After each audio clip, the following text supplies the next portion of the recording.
going on, everybody, and welcome back to the podcast. It is your girl, Shelly Nicole. It's the Remedy Podcast. How's everybody doing? I hope everybody had a great weekend. Happy Valentine's Day to all the lovers out there, all the lover girls, all the lover boys, all the couples. I hope you guys had a great Valentine's Day. I did. I had a good Valentine's Day. I had a great one. I stayed in my house on Valentine's Day, the actual day I stayed in the house. I didn't do anything. I just watched some movies, had my ice cream, and just chilled out. But yesterday I actually did candle making. It was so much fun. It was so cute. And yeah, I got little gifts and stuff. But it was cute. It was very nice. It was a cute Valentine's Day. So I enjoyed myself. I enjoyed my weekend. All of my NBA All-Star people out there. I didn't watch the games at all. I said I was going to watch it this weekend. Didn't do it. This weekend was a packed. Well, let me not even say it was a packed weekend, because Saturday, so many things were supposed to happen on Saturday. I done messed up my dates as like my weekends. I changed weekends around when it should have been the opposite way. It was mayhem this weekend. I messed everything up, but nonetheless, I did have a rather chilled Valentine's Day weekend, All-Star weekend for the most part. So if you guys were on the live last week, we were talking about going 50-50 in relationships and just 50-50 period when it comes to dating. Now, a lot of it went to financial when we were talking about it on the IG and on the IG live. I don't know. I thought it was something else for a second. We was talking about it on the IG live, but a lot of questions were answered. I mean, I proposed the questions about, are you okay with your girl making more than you and taking care of the bills? And a lot of men in the comments on the live said that they were okay with it, which I guess is reassuring to hear that men today, although the narrative has been painted that a lot of you aren't, but it's good to know that a lot of men today are okay with their woman making more money than them and being the main breadwinners in their household. So I guess that was refreshing, I guess, in a sense, to hear. I then proposed I said the statement of men are lazy. That's why they want 50-50. And that kind of stirred up a little bit of blood pressure. People's blood pressure went up a little bit when I said that. And I'm not saying this is in every relationship. I'm not saying this is for everyone. I'm not saying this is in every situation. But I do feel like some men have become very complacent in where they are in life and have said multiple times that they want to change. They have this idea, they have that dream, they have this dream. But a lot of people are just talking and nobody's really doing it. And I do understand, before y'all get all in your drawers about it, that, life is life, and especially now with who we have in office, which I don't even know if it's Trump or if it's Elon at this point, because the way it looks is like Elon's making all the decisions and Trump is just like okaying it, looking like a sad little child, like, yes, dad, sure. Anyway, we're not here to talk politics, but just understanding that in today's society, it is kind of hard to get everything that you want at, I guess, the exact time that you want it, but nonetheless, it's not unobtainable. But I do feel like if that's the first thing you come up with, and honestly, I guess because too, it comes with experience, right? If you're so used to doing 50-50 as you get older, you no longer want to do that. Or as you continue on dating and you realize that 50-50 isn't always 50-50. It's really not. There are times when people are going to be 60-40. There are times when people are going to be 80-20. So you don't really know what your partner is and how your partner is feeling until you get into it with them. But I mean, at the end of the day, I don't know. I'm back and forth with the 50-50 thing. I really am, honestly. So another question that was actually proposed was that, is it realistic to expect every aspect of our lives together to be perfectly split 50-50? And like I just said, I don't think that it's realistic for anybody, especially in today's dating world, that you think everything is going to be 50-50. That there are going to be times where your partner is 90 and you're 10% and vice versa. And I don't necessarily mean this, and please understand when I say I don't mean this financially. Everything is not about finances. As much as society makes it seem like it is, as much as Instagram makes it seem like it is, if you can buy me this, you could buy me that. If you could buy me this, buy me that, take care of me financially. You could be taken care of financially, have all the money in the world, and somebody's in the house beating your ass. And I don't mean that to be funny. I don't mean that to, talk down on anybody who's dealt with domestic violence. I'm talking about how and what people portray on social media is 8 out of 10 times not what's really going on. Like, you don't know couples' struggles. You don't know a relationship's ins and outs. You don't know what's really going on with people until you actually, if you were to ever be a fly on the wall and to see actually what's going in someone's relationship. She could have all the bags in the world. She can have all the shoes in the world. She could have the nicest car in the world, right?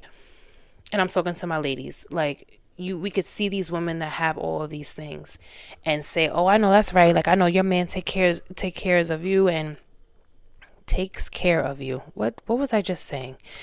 Your man takes care of you and he buys her this and he buys her that. All the while, he's never home. He's emotionally unavailable. Her nervous system is shot to pieces because she doesn't know what he's doing half the time. She's crying majority of the time. So all that concealer that's underneath her eyes is concealing all the bags that she done cried night after night after night.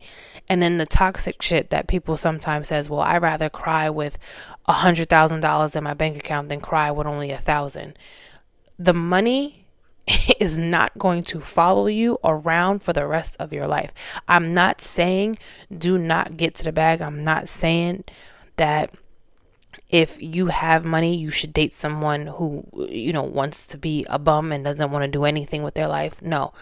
But what I'm saying is everything cannot correlate against money. It cannot revolve around money because you're never going to be fully happy. You're always going to want more. Someone who's a millionaire is trying to be a billionaire. Someone who's a billionaire is trying to be a trillionaire. So it's like it's never enough when you come to finances. You have to have someone who is going to understand that if you don't show up your complete self, you're having an off day, something's bothering you, you're pissed off at work, or you're just in the mood, like you're just regular mood swing shit, right? That they're going to be there to either call, to come to your house, to let you know that I got you, just to pick up the phone, whatever it is, just having that emotional stability and being there for that person outside of finances. So then I brought up the whole thing about, when men say like they want to be 50-50 in relationships, so we should do 50-50 in everything. We should do 50-50 with decision making, with household chores, laundry, cleaning the dishes, grocery shopping. Everything should be 50-50, correct? Because if we're going to split the household bills, we're going to split household chores. Yes. Somebody had said that, a woman's job is to take care of the house and to take care of the chores and everything. And a man is to, bring the money in, and basically talking about being a traditional man and traditional wife. But then also brought up the fact that, things have to get done in the house. So why is it a problem if women, work and then they come home and they take care of the house as well? Now, I understand that a lot of us, majority of us have seen our mothers do exactly that. Work a 9-to-5 and then come home and take care of the household. Majority of us have. That's how we were raised. But you do know from an interview that I guess if you have social media, you've probably seen the interview. And if you haven't, it's somewhere floating around where a interviewer was actually asking American men about 50-50. And then they had someone else that was in Sweden asking Swedish men about 50-50. And all the men over there in Europe, in Sweden, and in Italy, I think it was also another country, they were telling the interviewer that, what do you mean 50-50? Like, my wife doesn't pay for anything.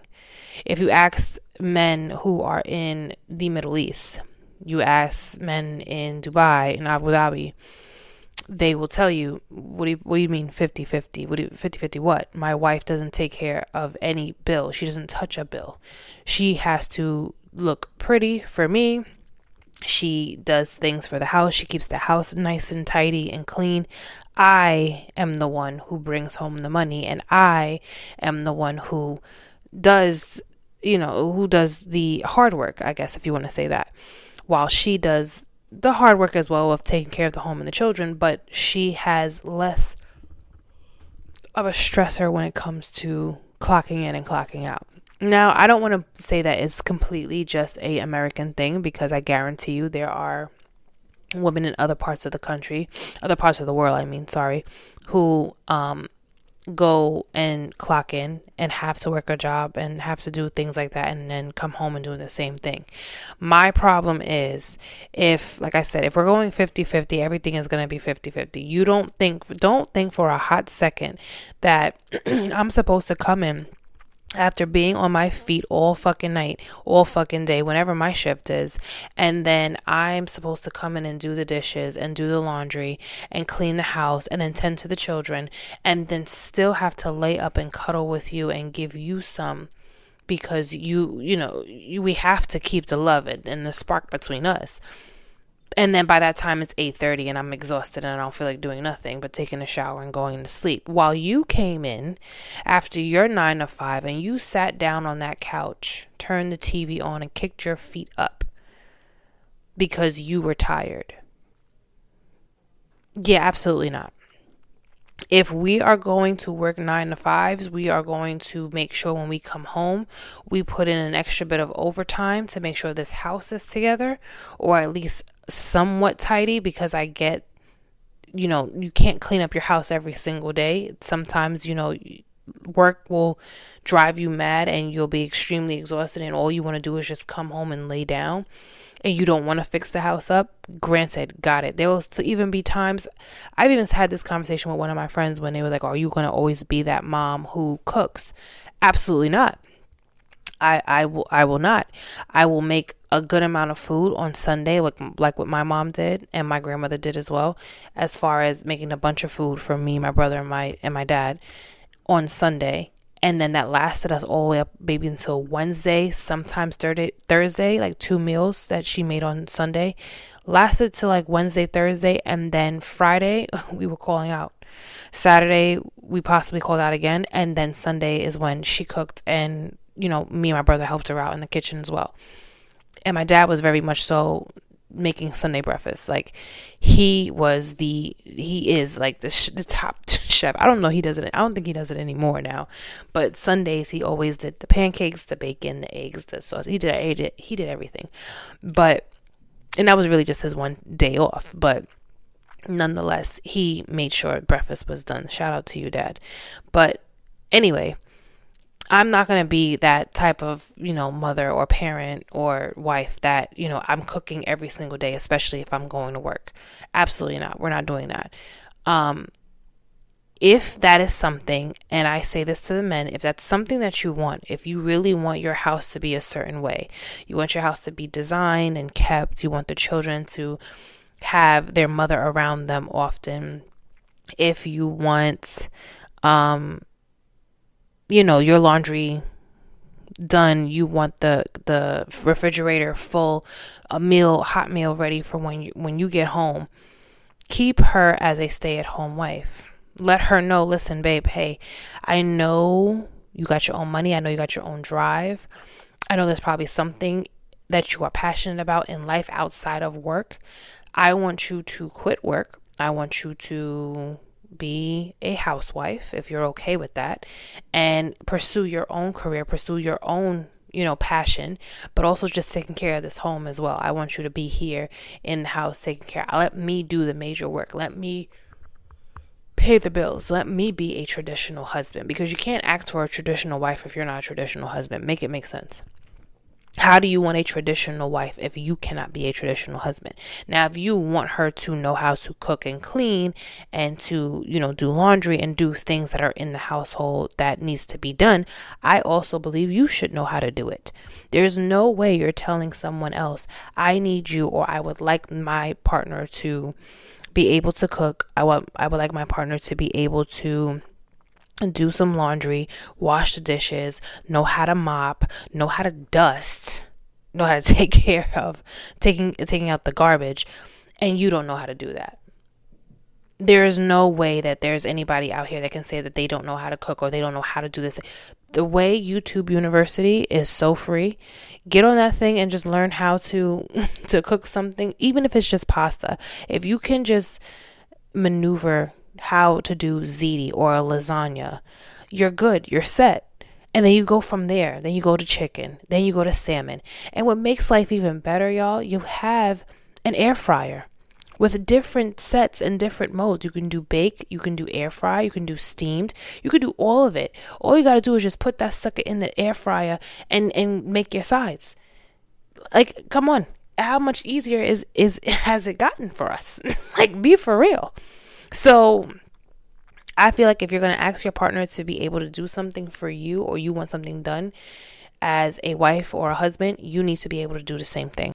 The other thing that was brought up in the episode, which was poor Slim, shout out to Slim. He said that he spent $300, was it $300 or $200? I'm not sure. He'll correct me on the next live, which will be Thursday night at 6 p.m. I think it was $200 or $300 that he said that he spent on a girl that he is interested in. Now, my thing is, okay, if you're really interested in this girl, money is not going to mean anything. You're going to do what you have to do if you're really interested in her, and maybe not all in one shot, but nonetheless, I'm not pocket watching. Do your thing.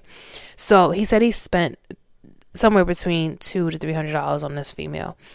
And then I guess he didn't get anything else in return, or he didn't get, I think it was he didn't get anything else in return. It was for Valentine's Day, and he just did it earlier than the actual day for Valentine's. So I guess this was their days that worked for the both of them. Whatever. So then I guess the question was asked from someone in the chat about going 50-50 on dates. Now, I see it as this, and this is just very simple. It's easy math for me. If I'm asking you out on a date, I'm paying for the date. Like, if I say to one of my friends, like, hey, let's go get some drinks or this and that, or they say like, I ain't got it right now. Like, I wish I could, but my money's tight. Don't worry about it. It's on me. I got it. I'm taking you out. So that means you're going to order and I'm going to pay, and I'm not going to complain about it. I already know, depending on where we're going, what the budget is. I already know what I'm more than likely going to spend if I'm asking you to go out on a date. Or if I'm asking just to, like, even with my friends, if I'm asking for my friend, like, hey, let's go get something to drink. Oh, well, I can't. Same scenario. Don't worry about it. I got it. But if I'm asking a man out on a date, like, hey, let's go chill, I'm going to pay. And if a man's asking me out on a date, or a man's asking me to just, let's go get some fries and wings and whatever and watch the game at Dave and Buster's, you're asking me out, so you're going to pay. I don't know why this is so hard to do mathematically, but I mean 2 + 2 = 4. I don't like, I didn't understand that. Oh, well then, why do you women, and I guess that was another question I was asked after I had answered that. Why do women then sit here and make up all these or choose all these expensive restaurants? Date within your tax bracket. Date within your pockets. Stop dating outside of what you can afford. If you can't afford it, don't date her. If you clearly see that this is the type of woman, and even just with conversation, and this is why it's good to have conversation and to speak to women and get to know someone first before you start shelling money out of your ass. If you clearly see, okay, via Instagram or just in person, however you meet them, but you see that there's a different type of aura with them. They look like, like when you're at the restaurants, or you're looking at, like, you're trying to find a restaurant and you got the dollar signs. They have it on Open Table. I think they have it on Resi too, but I know for Open Table they have, like, the dollar signs equate to how expensive the restaurant is. So obviously if you look at a $2 signs, is not that bad. You go to $5 signs, you're going to be spending well over $150 per person, if that, right? So if you clearly see that this is the type of person, or this is the type of woman that she is, where she's going out to all of these nice restaurants, Nobu, Cathedral, Prime, she's going to these nice, big, elaborate, expensive restaurants frequently, and that's not in your tax bracket, but you like how she looks, and she puts the outfit on, she takes care of her body, her skin, yada yada, whatever. But if you know you can't afford that, why are you pursuing this woman? Leave her alone. Leave her alone. Stop pursuing women that you cannot get to. Enough. Leave it alone. Nonetheless, in conclusion, going 50-50 in relationships, it is doable. It is doable. It can happen. I do also feel like it will not always be 50-50, not just talking financially, but emotionally. There will be times where your partner is just not there, and they need you, to make decisions, or they need your help. And I think, as if you love them and you care about them and you want to see them happy and you want to see them thrive, you'll be understanding in the fact that you need to show up for them just a little bit more. And that can be in any type of way. That can mean you literally getting them out the house. If they're home, that means you buying them something small. It doesn't have to be something grand and expensive, something that they like, and having that as a little gift. It could easily be just sitting there in their house, or they come over to your house and you watch movies and you just hold on to them, and you just hug them and love them and appreciate them and embrace them and tell them that everything's going to be okay. It's not always going to be rainbows and sunshine in dating, and I think that's another reason why so many of us are single, because a lot of people don't realize that does not always happen, and it's not always going to happen. You're not always going to get happiness and peace and tranquility. You're not. And I think it is best that whoever is single now, and whoever's trying to maneuver into changing how they go about dating, I think you also have to just have that mindset that it's not always going to be perfect. It's not always going to be great. Your relationship is not like the movies. And you have to work for it. You have to work through it. Life is going to life. They're not always going to have it, ladies and gentlemen, but mostly the ladies, because there's a lot of women who really just date for finances. And again, like I said earlier, yeah, it's cute to have the car, the house, this and that and the third, but if you're with somebody who's not emotionally stable, if you're with someone who's not emotionally available, if you're with someone who makes your nervous system go crazy, it throws your whole freaking pH balance off on top of that, like, there's no reason why you're even continuing to be with this person or continuing to talk to this person. And gentlemen, you have to also understand, outside of the body, outside of how she looks, outside of what's on the outside and how she dresses it up and glams it up, how is she on the inside? Can you speak to her? Can you talk to her? Can you be emotionally open with her, emotionally available to her? Is she receptive? Does she listen to hear you, or does she listen to respond? What can she help you with, as in you grow, as you decide to grow, as you decide to change? Do you see her being someone that's going to ride for you when you decide you want to do a career change, or you want to, guide the family that you guys will have in a different way? Is she going to be able to open up and allow that to happen? Will she be submissive if you're, showing her that, hey, I got this, don't worry about it, the family is good, you're good? Like, it takes work, and it has to be understood that it's not always going to be perfect, but everyone is not always going to be 50-50 either, and everybody's not always going to be 100 either. There's times where you're going to be 0 and your partner's going to have to be 100, and you're going to have to show up. But I thank you guys for listening. Yes, I know I did it a whole day later. I don't know how I had auto-tune on this thing. I got a new mic, so maybe that's why, and I didn't realize that I had probably touched this auto-tune thing. But nonetheless, thank you guys for listening. I hope you guys have a great week. It is President's Day week, so I know for most of the parents, your kids are out of school. Joy. But yeah, I hope you guys have a great week. I hope you guys stay blessed. Whatever happened into today, or whatever actually happened yesterday, leave it into yesterday and today. Don't bring that shit into tomorrow. I love you guys for listening. Later.